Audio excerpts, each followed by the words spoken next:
revient à la bande dessinée, puisque c'est ce qui nous intéresse. Ton album L'Homme de l'année, donc, qui est sorti chez Delcourt, 1894, raconte la trajectoire du commandant Esterhazy, donc, qui est à l'origine en fait de l'affaire Dreyfus. Est-ce que ce destin, cette trajectoire a pour toi une résonance actuelle? Pourquoi ce choix en fait Alors en fait, le truc moi qui m'a intéressé, c'était autant le personnage qui est intéressant en lui-même, parce que c'est un flambeur en fait. C'est un type qui est finalement le vrai traître dans l'affaire Dreyfus, qui courait après l'argent tout simplement, qui était joueur, flambeur, qui jouait en bourse, et voilà, qui a accumulé des dettes et toujours à courir après l'argent, a été amené à trahir son pays, disons. Et cette forme de destin, de personnage simplement omnibulé par ses intérêts personnels, trouve des échos, je trouve, assez récemment dans la vie politique française. Bon, voilà. Et à côté de ça, le contexte politique, l'antisémitisme prégnant. La Troisième République pour l'album, mais peut-être aujourd'hui... On sent un peu des choses reprendre, quoi. On sent le côté réactionnaire revenir, on sent des paroles antisémites se libérer. On sent un peu une ambiance un peu délétère, quoi. Et à cette époque-là, la République a vacillé. Aujourd'hui, moi j'entends plein de gens qui se posent la question de est-ce qu'on est assez costaud pour supporter ce genre d'ambiance-là? Et je trouve dans certaines paroles des opinions, disons, qui se libèrent notamment sur Internet, chez Soral et compagnie. Là, on entend des paroles qui sont franchement dégueulasses, quoi.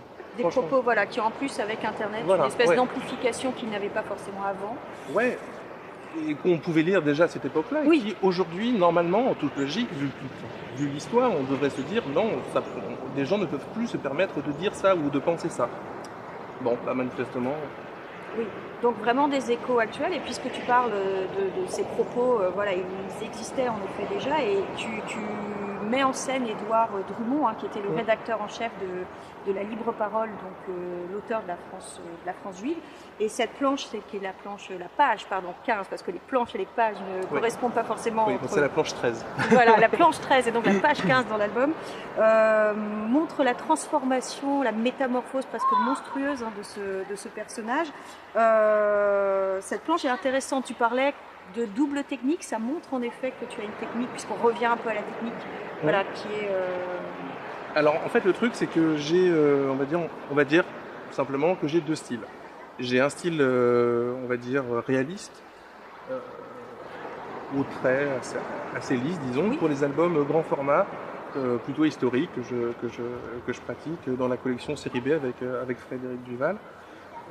Chez Delcourt, ça c'est plutôt du réaliste. Voilà, une ligne assez claire en fait.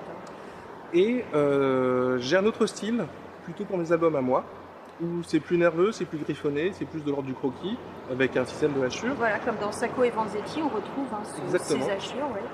Si bien que là, en fait, cette planche-là est intéressante, à mon sens, c'est que finalement j'ai réussi au moins là à faire fusionner les deux styles. En fait, c'est le mariage des deux styles, et du coup... moi je l'aime bien cette planche-là, je la trouve sympa. Avec cette espèce de pieuvre monstrueuse. Voilà. Et moi je la trouvais sympa parce qu'elle évoquait, alors peut-être qu'après Lovecraft, en fait, tout cet univers un peu fantastique que tu aimes aussi, qu'on retrouve dans pas mal de tes albums. Ouais. C'est une de tes sources d'inspiration. Clairement oui, mais alors comme beaucoup, j'ai rencontré Lovecraft adolescent, quoi. Et puis en fait, il m'est arrivé un peu plus adulte, on va dire, de relire pas mal de textes et d'y trouver des trucs que j'avais pas vus quand j'étais ado, quoi. Oui, voilà, on n'a pas le même regard forcément puisqu'on a grandi, la maturité, l'expérience aidant. Voilà. Enfin l'âge, quoi. L'âge, voilà, on vieillit. Et moi c'est un truc que j'aime bien parce que il y a un côté tentacule, monstre, machin. Bon, c'est rigolo. Et puis après, il y a aussi une vision plus planétaire, plus métaphysique, on va dire, que je trouve pas mal, à double détente, quoi. Je trouve intéressant. Alors, cet album est le dernier sorti. Est-ce que tu as actuellement des projets en cours? Si ce n'est pas indiscret de poser la question. C'est indiscret et c'est secret, c'est pas encore signé. Ah, on peut pas, voilà, d'accord. Mais logiquement, ça devrait être à base de cap et d'épée. D'accord, voilà. Donc rien à voir. Alors on va finir avec la question un peu plus légère, un peu plus superficielle de l'interview.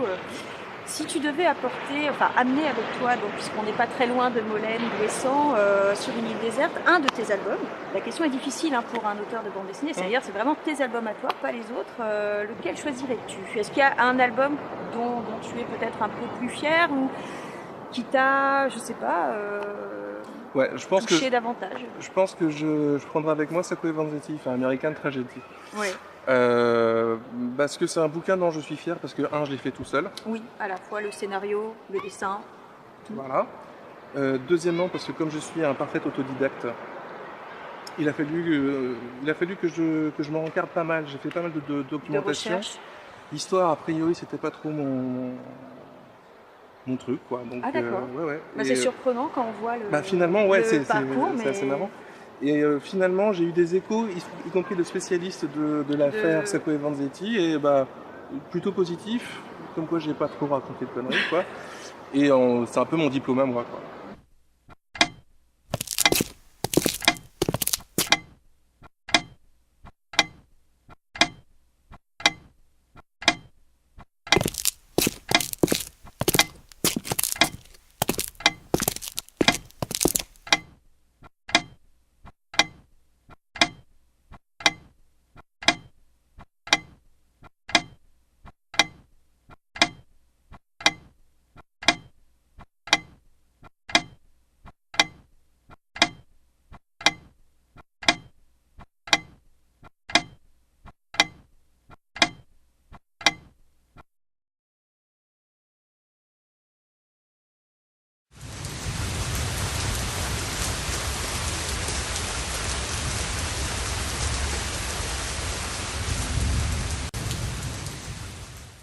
Donc ne serait-ce que pour ça, voilà. Je partirai avec mon diplôme. Parfait. Merci beaucoup. Merci.